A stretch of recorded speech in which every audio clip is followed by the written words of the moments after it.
Hello, my friends, hello, and welcome back to another episode of Cat Tales, a Warrior Cats Reread podcast.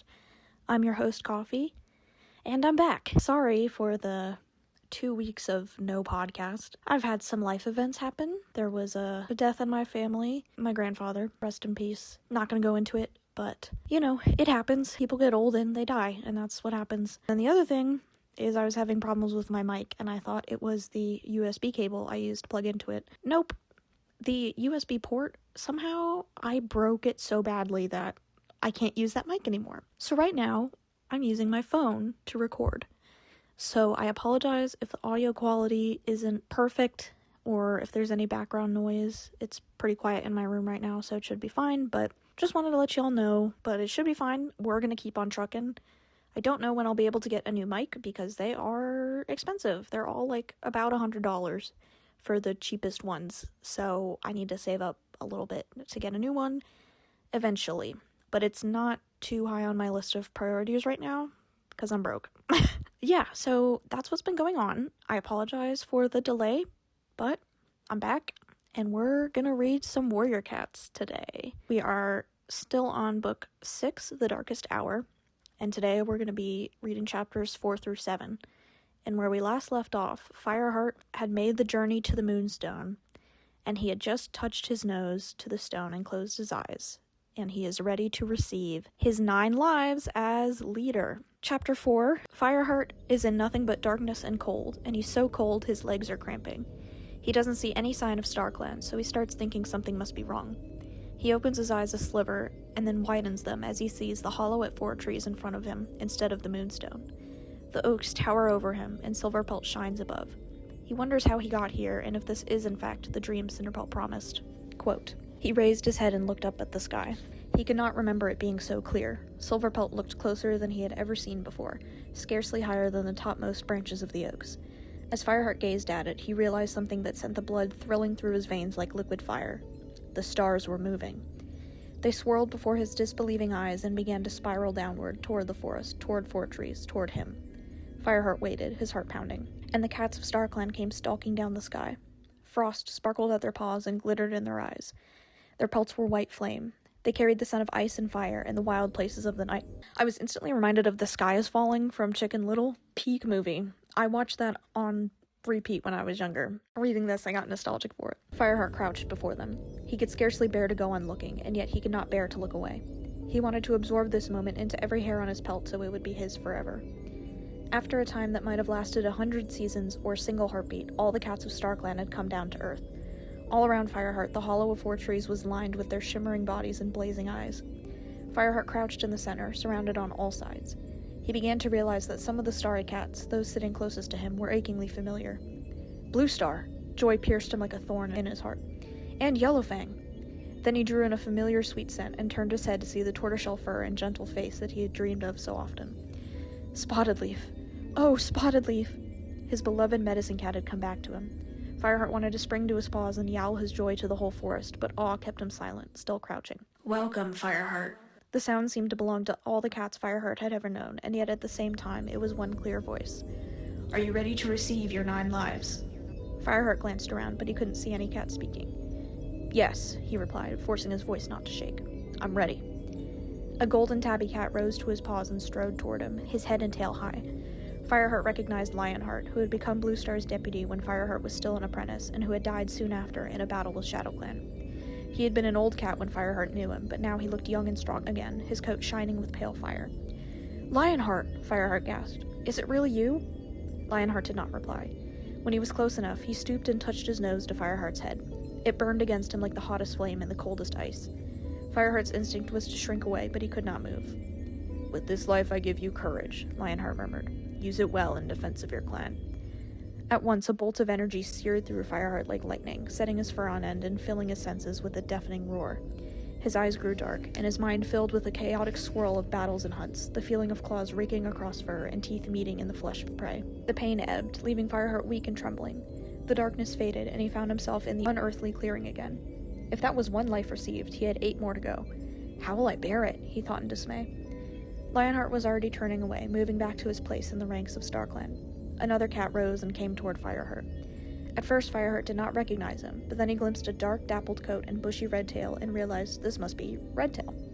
Fireheart had never met the ThunderClan deputy, who was murdered by TigerStar on the very day Fireheart came to the forest as a kitty pet, but he had sought out the truth about his death and used it to prove TigerStar's treachery. Like Lionheart, Redtail bowed his head and touched his nose to Fireheart's. "With this life I give you justice," he mewed. "Use it well as you judge the actions of others."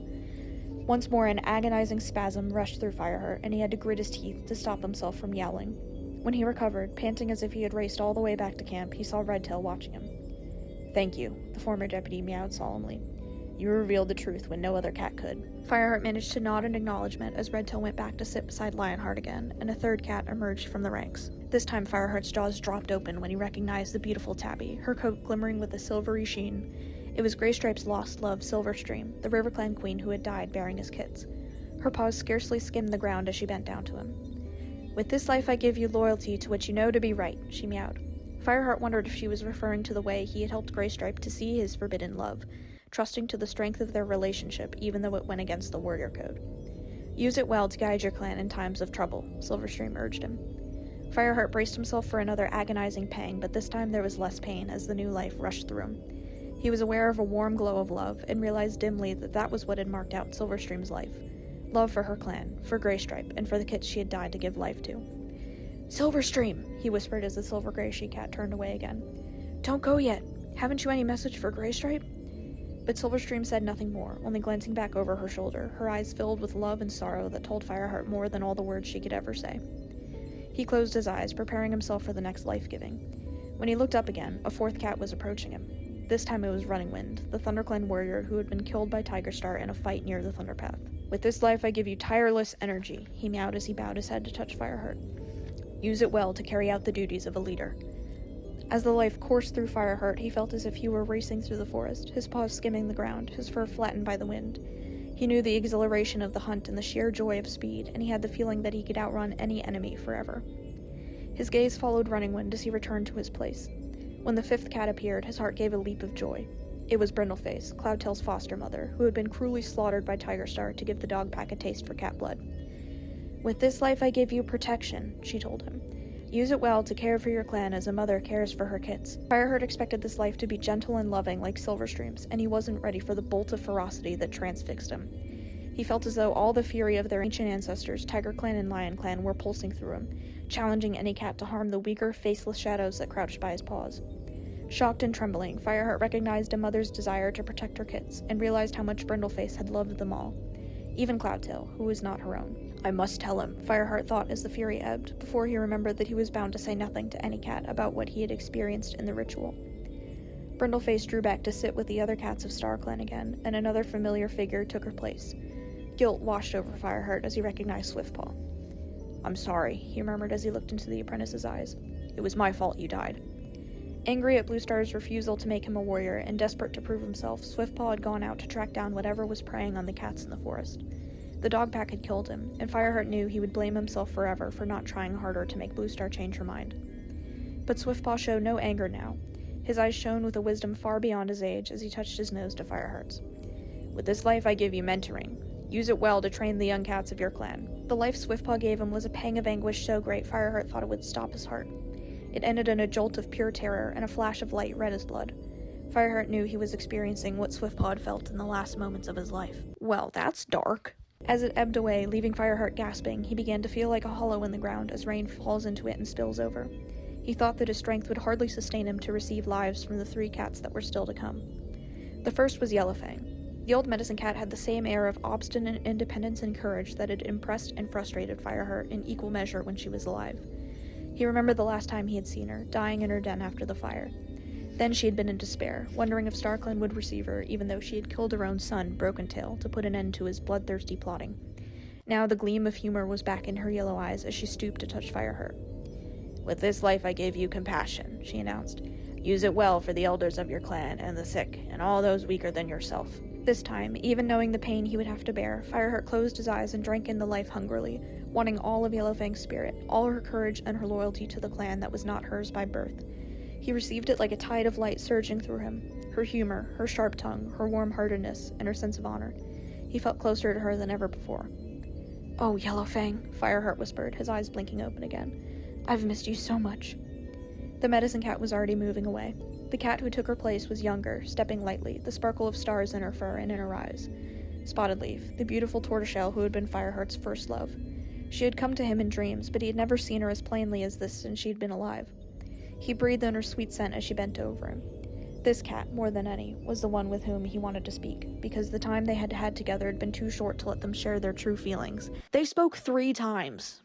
Maybe 4. What do you mean the time you had together? I hate this pairing so much. Spotted Leaf, with this life I give you love, she murmured in her soft voice.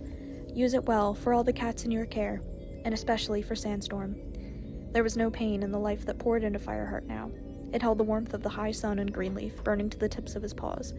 It was pure love. At the same time, he experienced the sense of security he had known as a tiny kit, nuzzling his mother. He gazed up at Spotted Leaf, wrapped in a contentment he had never known before. He thought he caught a proud gleam in her eyes as she turned away, and his disappointment that she had not stayed to talk to him was mixed with relief that she approved of his new choice. Now he had no reason to fear that he was being unfaithful to Spotted Leaf in his love for Sandstorm. They're not even together. Yeah, wow, man, that's great. Your dead crush gives you approval for dating a cat who clearly likes you, and you like her? What are we doing? At last, Bluestar approached Fireheart. She was not the old, defeated cat Fireheart had known recently, her mind giving way under the stress of her clan's troubles. This was Bluestar at the height of her strength and power, prowling toward him across the clearing like a lion. Fireheart was almost dazzled by the glory of starlight around her, but he forced himself to meet her blue gaze squarely. "Welcome, Fireheart, my apprentice, my warrior, and my deputy," she greeted him. "I always knew you would make a great leader one day." As Fireheart bowed his head, Bluestar touched him with her nose and went on, "With this life I give you nobility and certainty and faith. Use it well as you lead your clan in the ways of StarClan and the warrior code." Is giving 3 things in one life allowed?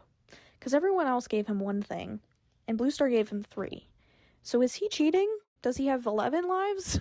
The warmth of Spotted Leaf's life had lulled Fireheart, and he was unprepared for the agony that shook him as he received Bluestar's.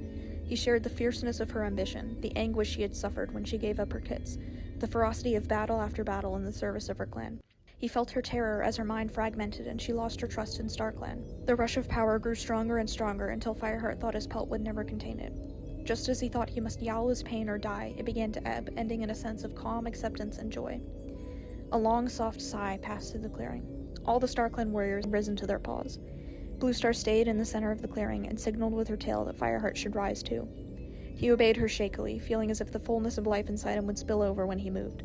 His body felt as battered as if he had fought the hardest battle of his life, and yet his spirit soared with the strength of the lives he had been granted. "I hail you by your new name, Firestar," Bluestar announced. "Your old life is no more. You have now received the 9 lives of a leader, and StarClan grants to you the guardianship of ThunderClan. Defend it well, care for young and old, honor your ancestors and the traditions of the warrior code. Live each life with pride and dignity." Firestar! Firestar! Just as the Forest clans would acclaim a new warrior by name, so the cats of StarClan acclaimed Firestar, in rich voices that tingled in the air. "Firestar! Firestar!" Suddenly the chanting broke off with a startled hiss. Firestar tensed, aware that something was wrong. Bluestar's glowing eyes were fixed on something behind him. He spun around and let out a choking cry. A massive hill of bones had appeared at the other side of the clearing, many tail lengths high. It shone with an unnatural light so that Firestar could see each separate bone edged as if with fire. The bones of cats and the bones of prey, all jumbled together. A hot wind swept over him, bearing the reek of carrion, even though the bones gleamed white and clean. Firestar gazed wildly around him, seeking help or answers from the other cats. But the clearing was dark. The cats of StarClan had vanished, leaving him alone with the terrible hill of bones. As Firestar felt panic welling up inside him, he sensed the familiar presence of Bluestar by his side, warm fur pressed against his flank. He could not see her in the darkness, but her voice whispered in his ear. "Something terrible is coming, Firestar. 4 will become 2. Lion and tiger will meet in battle, and blood will rule the forest." And there's the prophecy that was on the back of the book. Her scent and the warmth of her fur faded away as she finished speaking. "Wait!" Firestar yelled. "Don't leave me! Tell me what you mean!" But there was no reply, no explanation of the dreadful prophecy. Instead, the red light that gleamed from the hill of bones glowed brighter. Firestar stared at it in horror. Blood had begun to ooze out between the bones. The trickles merged into a river that flowed steadily toward him, until the stench of blood clung to his fur. He tried to flee, and found his paws were fixed in place. A heartbeat later, the sticky red tide was washing around him, gurgling and reeking of death. "No!" Firestar yelled, but there was no response from the forest, just the steady whisper of blood lapping hungrily at his fur. And that's the end of Chapter 4. He got his 9 lives, and also a new prophecy. Alright, Chapter 5. Firestar wakes up terrified and still smelling and feeling blood on his fur. He scrambles up, seeing Cinderpelt waving him over with her tail. They both exit through the tunnel silently, knowing they cannot speak until they leave Mothermouth. The way out seems to go on forever, and Firestar fears he will be trapped in blood and darkness forever. Finally, they emerge from the tunnel, and Cinderpelt presses herself against him to calm his shaking and rapid breathing. Quote, "What happened?" she asked quietly. "Don't you know?" Cinderpelt shook her head. "I know that the ritual was interrupted. The Son of Blood told me that. But I don't know why." She looked deep into his eyes. Her own were burning with concern. "Tell me, did you receive your 9 lives in your name?" Firestar nodded, and the medicine cat relaxed slightly. "Then the rest can wait. Let's go." For a moment, Firestar felt too exhausted to move, but he did not want to stay anywhere near Mothermouth and the terrible things that he had seen in the cave. Shakily, paw step by paw step, he began to descend the hill. Cinderpelt padded beside him, sometimes nudging him toward an easier route, and Firestar was grateful for her unquestioning presence. As they drew farther away from the tunnel, the stench of blood faded from his mouth and nostrils. Still, Firestar felt that even if he washed for a moon, he would never get rid of the last traces from his fur. He began to feel stronger, but he was still very tired, and as soon as the rocky hillside gave way to grass, he flopped down in the shelter of a hawthorn bush. "I've got to rest," he meowed. Cinderpelt tucked herself into the grass beside him, and for a few moments the two cats shared tongues in silence. Firestar wanted to tell the medicine cat what he had seen, but something kept him silent.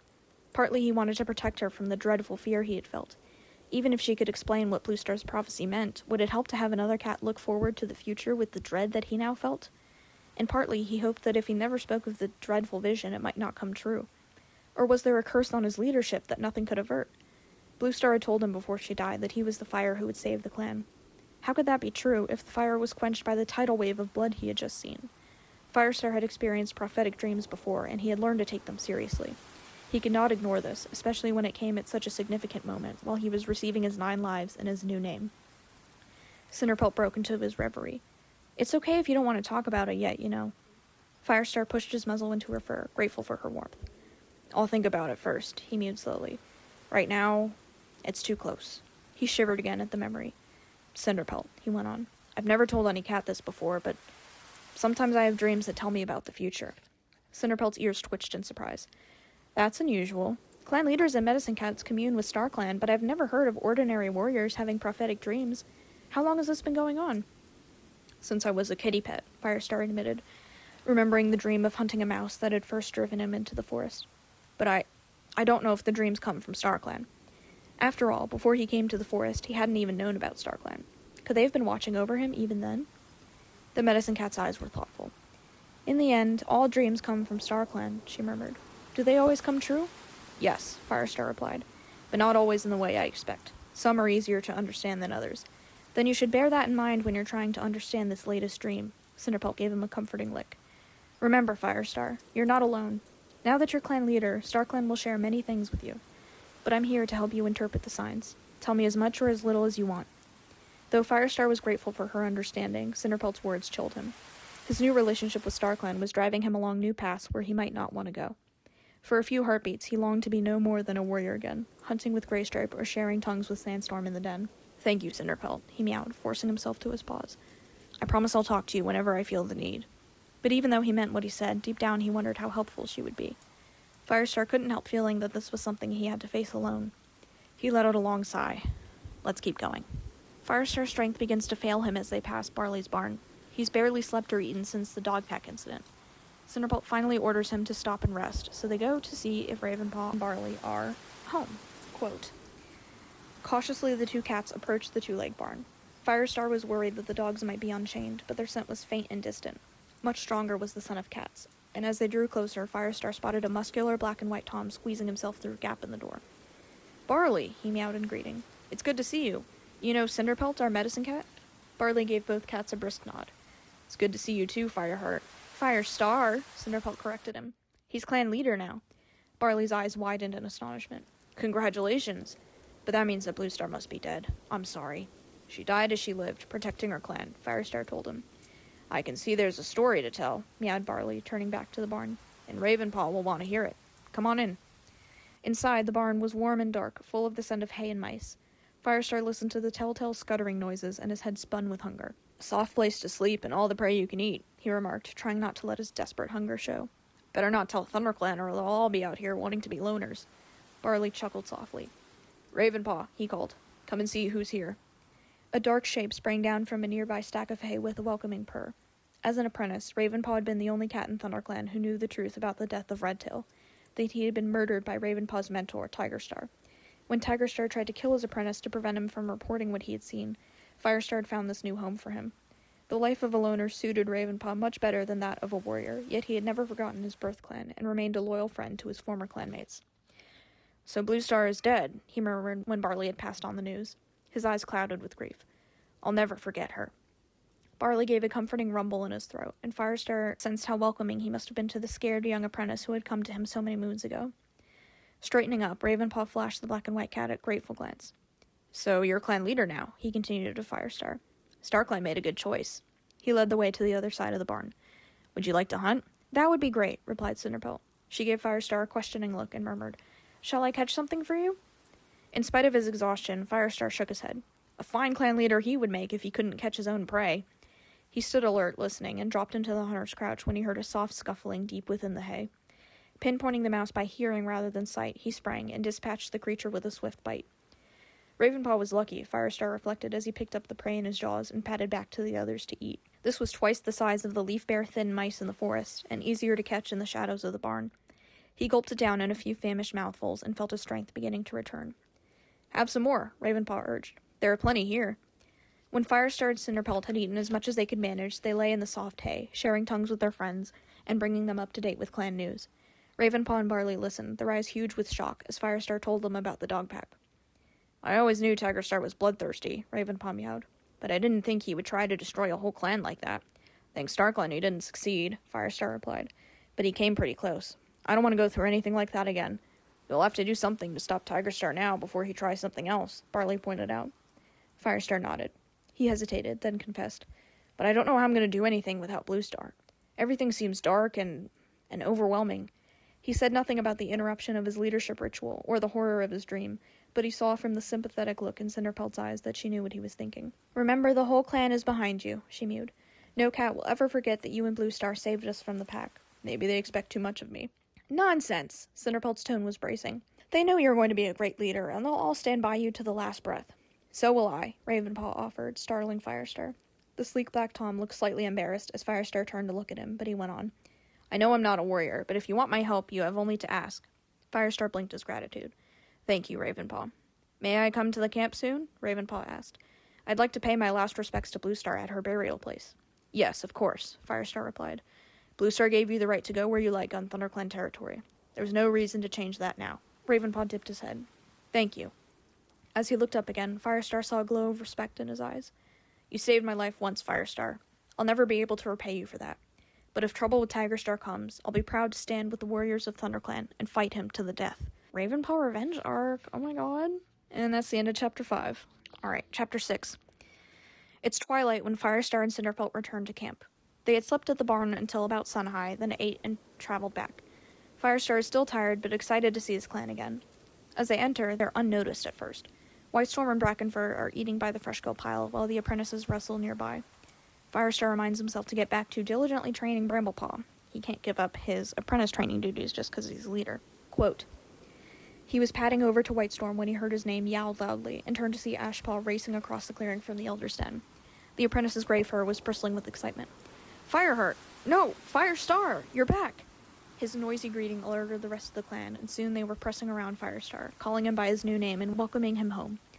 Firestar wanted to give himself up to the uncomplicated enjoyment of their warm fur pressed against his, but he could not ignore the awe in their eyes as they gazed at him. He felt a sharp pang in his heart as he was reminded yet again of the new distance between himself and the rest of his clan. "Did you really see StarClan?" asked Fernpaw, her eyes wide. "I really did," Firestar replied, "but I'm not allowed to say anything about the ceremony." Fernpaw didn't look disappointed. Her eyes brimming with admiration, she turned to Dustpelt and meowed. "I bet he's going to be a great leader." "He'd better be," replied Dustpelt. His love for Fernpaw wouldn't let him argue with her, even though Firestar was well aware that he had never been Dustpelt's favorite cat. But the brown-coated warrior gave him a nod of respect, and Firestar knew that Dustpelt's loyalty to the warrior code would ensure his support. "It's good to see you back," meowed Graystripe, shouldering through the warriors to reach Firestar's side. At least he seemed to have recovered from the awe he'd felt when Bluestar named Firestar leader as she lay dying. Now his yellow eyes were filled with friendship and sympathy. "You look like a fox that's been dead for moons." "Was it tough?" "It was," Firestar murmured, just for Graystripe's ears, but Cloudtail caught what he had said. "It's only your belief in ancient traditions that makes you think you can't be leader without dragging all the way up to Highstones and back. As far as I'm concerned, you've already proved yourself to be the true leader of this clan, Firestar." I mean, he's kind of speaking facts there. I can't lie. Firestar gave his kin a hard stare. He was grateful for Cloudtail's loyalty and respect, but felt as frustrated as ever that the younger cat did not share his beliefs. He wished he could tell the White Warrior exactly what he had experienced, if only to shock him into respect for StarClan, but he knew that was impossible. "Shh! The ancient traditions still matter." The quiet rebuke came from Lostface, who had come to join Cloudtail. She looked at Azir and added, "StarClan watch over us all." Cloudtail returned the lick, his tongue passing gently over the injured side of Lostface's face. Firestar's annoyance faded. He couldn't help admiring Cloudtail's unwavering devotion to Lostface in spite of her terrible injuries. His kin might be difficult and hot-headed, with little respect for the warrior code, but he had brought this young cat back from the brink of death and given her a reason to live. As the welcoming cats began to disperse, Firestar caught the eye of Whitestorm, who had greeted him and then backed off a pace or two, waiting to speak. "How are things in camp?" Firestar asked. "Was there any trouble while I was away?" "Not a thing," the senior warrior reported. "We've patrolled the whole territory, and there's no sign of dogs or of ShadowClan." "Good," Firestar mewed. Glancing at the well-stocked fresco pile, he added, "I see some cats have been hunting." "Sandstorm took a patrol out, and Mousefur and Brackenfur put the apprentices to work," replied Whitestorm. "Bramblepaw is a skillful hunter. I lost count of how much prey he brought in." "Good," Firestar repeated. His pleasure in hearing his apprentice praised was tempered by the uneasiness he always felt when Tigerstar's son was mentioned. Tigerstar had been a good hunter too, but that had not stopped him from becoming a murderer and a traitor. Cinderpelt came up to him again. "I'm off to my den," she meowed. "Call me if you want anything. Have you remembered that you need to appoint a deputy before Moonhigh?" Firestar nodded. Other duties had been more urgent, but now he needed to give this decision serious thought. Because she had been so shocked by Tigerstar's treachery in exile, Bluestar had made Firestar's own appointment a day late without the proper ceremony. The clan had been terrified that StarClan would be angry, and that had made things very difficult for Firestar. He was determined not to make the same mistake with his own deputy. Watching Cinderpelt limping across the clearing to her den, Firestar realized that so far 2 cats had not come to greet him. One was Darkstripe. That did not surprise him. The other was Sandstorm, and that disturbed him. Had he done something to make her angry? Then Firestar spotted her a few tail lengths away, watching him with an uncharacteristically diffident air. Her green eyes flickered toward him and away again as he patted over to her. "Sandstorm," he mewed. "Are you okay?" "I'm fine, Firestar." She didn't meet his gaze, but looked down at her paws. "It's good to have you back." Now Firestar was certain something was wrong. He had been looking forward all the long journey home to lying beside Sandstorm in the warrior's den, to sharing tongues with her and catching up on her news. But he would not be able to do that again. From now on, he would sleep alone in Bluestar's old den. His den now, underneath the high rock. And with that realization came understanding of what was troubling Sandstorm. For all her confidence when he left the camp, she was not at ease with him now. "Mousebrain," he purred affectionately, pressing his muzzle against hers. "I'm still the same cat. Nothing has changed." "Everything's changed," Sandstorm insisted. "You're clan leader now, and you're still the best hunter and the most beautiful cat in the clan," Firestar assured her. "You'll always be special to me." "But you're so far away," meowed Sandstorm, unconsciously echoing Firestar's own fears. "You're closer to Cinderpelt now than anyone else. You both know secrets about StarClan that ordinary warriors don't." "Oh," she clocked his tea. "Cinderpelt's our medicine cat," Firestar replied, "and she's one of the best friends I have. But she's not you, Sandstorm. I know things are difficult right now. There's so much I have to do to take over the clan, especially after what Tigerstar tried to do with the pack of dogs. But in a few days we'll be able to go out on patrol together, just like we used to." To his relief, he felt Sandstorm relax, and some of the uncertainty faded from her eyes. "You'll need an evening patrol," she mewed. Her voice was crisp, more like the old Sandstorm, though Firestar guessed she was covering up her unhappiness. "Shall I round up some cats and go?" "Good idea." Firestar tried to match her business-like manner. "Go and have a sniff around Sunning Rocks. Make sure RiverClan haven't been up to their old tricks." It would be just like Leopardstar, the ambitious leader of RiverClan, to try to claim the long-disputed territory while ThunderClan was shaken by the loss of Bluestar. Right. Sandstorm hurried off toward the nettle patch, where Brackenfur and Longtail were eating. Brackenfur called to his apprentice Tawnypaw, and all 4 cats headed for the gorse tunnel. Firestar made his way toward the leader's den. He still couldn't think of it as his own, and he found himself missing his comfy patch of moss in the warrior's den even more sharply. Before he reached it, he heard his name being called and turned to see Graystripe hurrying after him. "Firestar, I wanted to tell you—" He broke off as if he were embarrassed. "What's the problem?" "Well," Graystripe hesitated and then went on in a rush. "I don't know if you were thinking of choosing me to be your deputy, but I wanted to say that you don't have to. I know I haven't been back in the clan long enough, and some cats still don't trust me.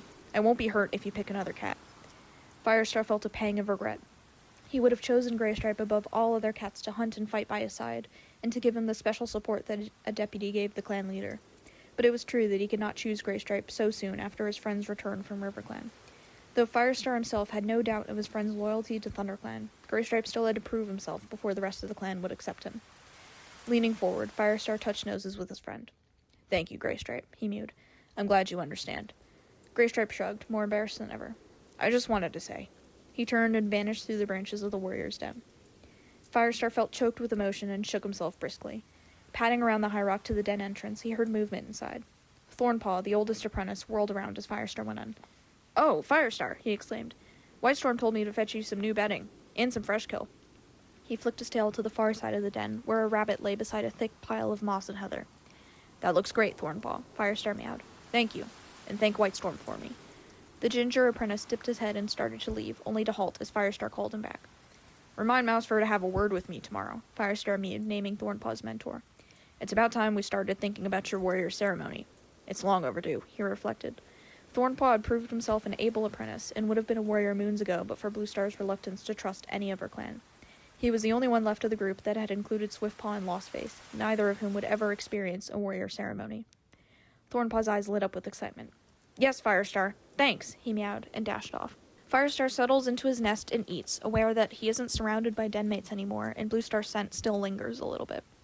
He begins to think about who should be deputy, and he closes his eyes, wishing for Spotted Leaf's guidance. Her scent drifts over him, and he hears her whisper, "This is your decision." He opens his eyes again, sighing. It can't be Graystripe. He already knows that. He considers Sandstorm, but she hasn't had an apprentice, and he would appoint her as a means of showing her he values her, but that's not the right reason to choose a deputy. He hopes she doesn't realize that his mistake of not giving her Tawny Paw led to his decision to not choose her as deputy. He lands on Whitestorm. Although he's older, he's experienced and wise, and has a good bit of time before he retires to the Elder's Den. Bluestar would approve, so he's satisfied with this choice.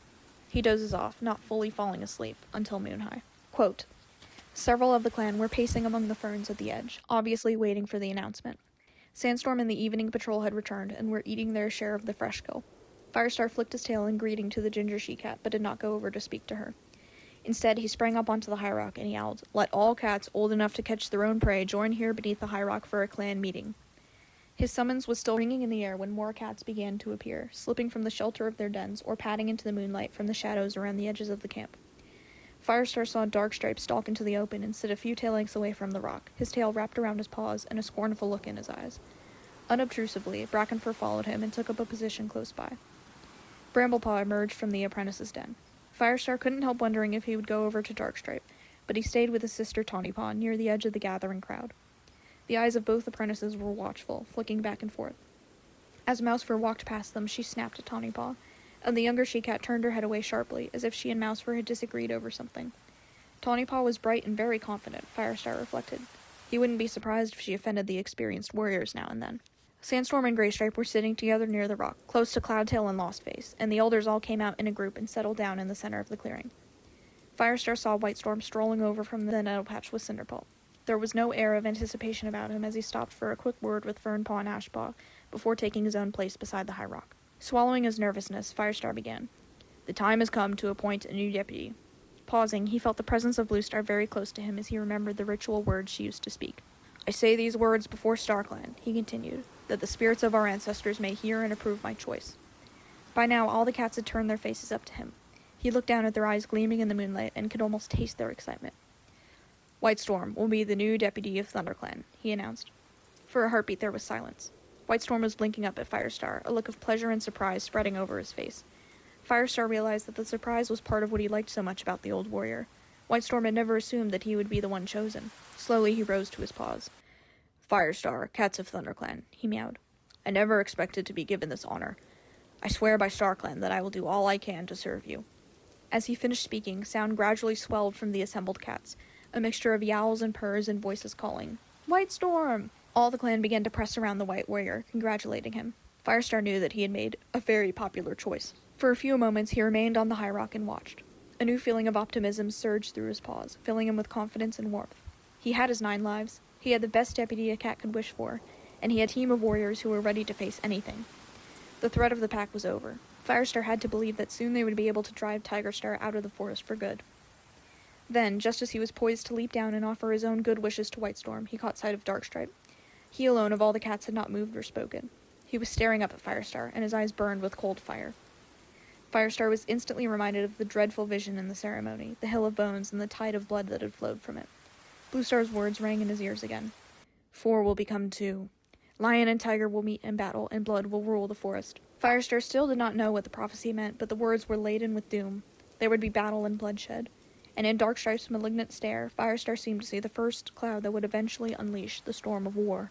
Just kick bro out already. Like, he's not contributing anything to society. And that is the end of chapter 6. Alright, and now moving on to chapter 7, the last one for today. Firestar pads through the cold forest of tall pines. Ash still covers the ground from the fire that took place the previous Greenleaf. Firestar had left Whitestorm in charge of the clan to have some alone time to get used to being leader. He's anxious about TigerStar, and if he'll try anything else. He nears Princess's fence, but there's no sign of her. He traverses to his old yard, leaping onto the fence. Memories of his kithood flood him. Movement in the window of the two-leg nest catches his eye, and he spots his old two-leg in his old nest. He wonders how they felt when he left, and if they're getting on okay without him. He wants to tell them how happy he is in the forest, but he knows they would never understand him.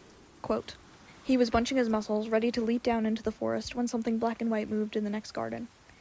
Glancing down, he saw Smudge, his old friend from his kitty pet days. He looked as plump as ever, with a contented expression on his broad face. He was talking to a pretty brown tabby she-cat, a stranger to Firestar. Their mews reached him, but they were too far away for him to make out the words. He almost jumped down to say hello, until he remembered that they would probably be frightened by the sight of a ruffian like himself. Not long after coming to the forest, Firestar had met Smudge in the woods, and nearly scared the life out of him before his friend recognized him.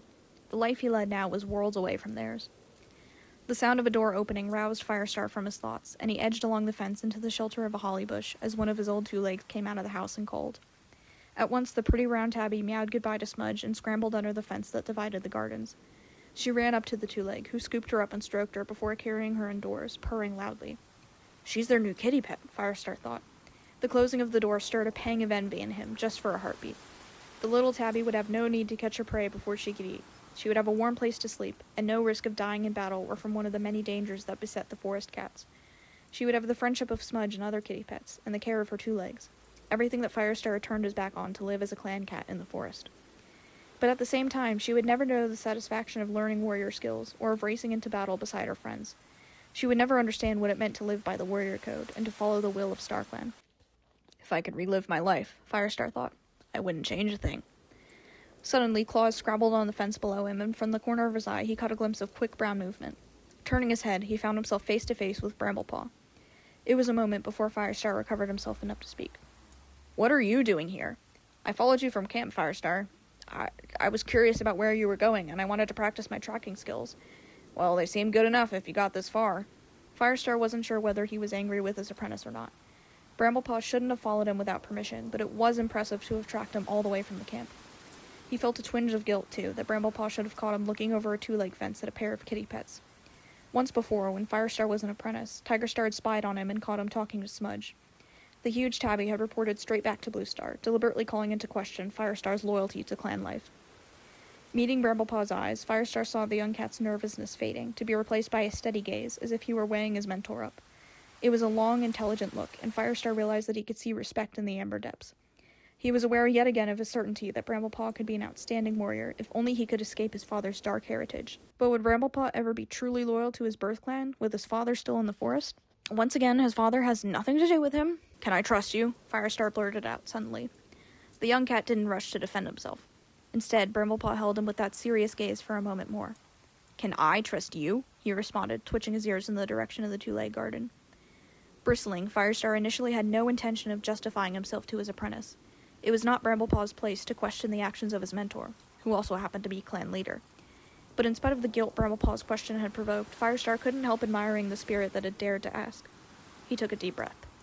"You can trust me," he promised solemnly. "I chose to leave my life as a kitty pet. Whatever happens, I'll always put the clan first." It was time, he decided, to be more open with Bramblepaw. "But I do come here now and again," he continued. "I see my sister sometimes, and I wonder how things would have been if I'd stayed. Yet I always leave knowing that my heart lies with ThunderClan." Bramblepaw gave a little nod, as if the answer satisfied him. "I know what it's like to have loyalties questioned," he meowed. Another pang of guilt stabbed Firestar, even though he knew he was not the only cat to have suspicions about Bramblepaw. "How do you get on with the other apprentices?" he asked. "They're okay, but I know some of the warriors don't like me and TawnyPaw because Tigerstar's our father." The words were spoken with such understanding that Firestar was even more ashamed of himself. "We're more alike than I ever realized," Firestar thought, "constantly having to prove our loyalties by fighting twice as hard, defending ourselves twice as much to our enemies, and to our clanmates. Can you cope with that?" he meowed cautiously. Bramblepaw blinked. "I know where my loyalties lie. I'll prove that someday." There was no boasting in the way he spoke, just calm determination. Firestar realized that he believed him. His apprentice had rewarded him for his honesty about visiting Two Lake Place by being honest with him in return. Now Firestar knew he owed it to Bramblepaw to trust his word. "What about TawnyPaw?" he asked. "Well," her brother hesitated, a troubled look in his eyes. "She can be a bit difficult at times, but it's just her way. She's a loyal cat at heart." "I'm sure she is," Firestar mewed, though he noticed that Bramblepaw wasn't entirely at ease discussing his sister with the clan leader. He would need to keep a closer eye on TawnyPaw in future, and make sure she had all the support she needed to become a reliable ThunderClan warrior. A word with her mentor Brackenfur would be a good idea. Struck by a sudden warmth toward his apprentice, Firestar added, "I've got to get on if I'm to finish patrolling the border before dark. Do you want to come with me?" Bramblepaw's amber eyes lit up. "Can I?" "Sure." Firestar leaped down from the fence and waited for the young cat to scramble down behind him. "We'll do some training on the way." "Great," Bramblepaw meowed enthusiastically. He patted close to his mentor's shoulder as Firestar led the way back into the trees. Firestar halted on the edge of the Thunderpath and drew in the scent that flowed across from ShadowClan territory. Tigerstar is out there, he thought. What is he planning? What will he do next? As he stood wrapped in silent apprehension, he noticed scraps of white drifting down from the sky. "Snow," Firestar thought, glancing up at a sky where the clouds were darker than ever. Hearing a surprised squeak from Bramblepaw, he turned around. A snowflake had landed on Bramblepaw's nose and was slowly melting. The apprentice flicked out a pink tongue and licked it off, his yellow eyes round with wonder. "What is it, Firestar?" he asked. "It's cold." Firestar let out a purr of amusement.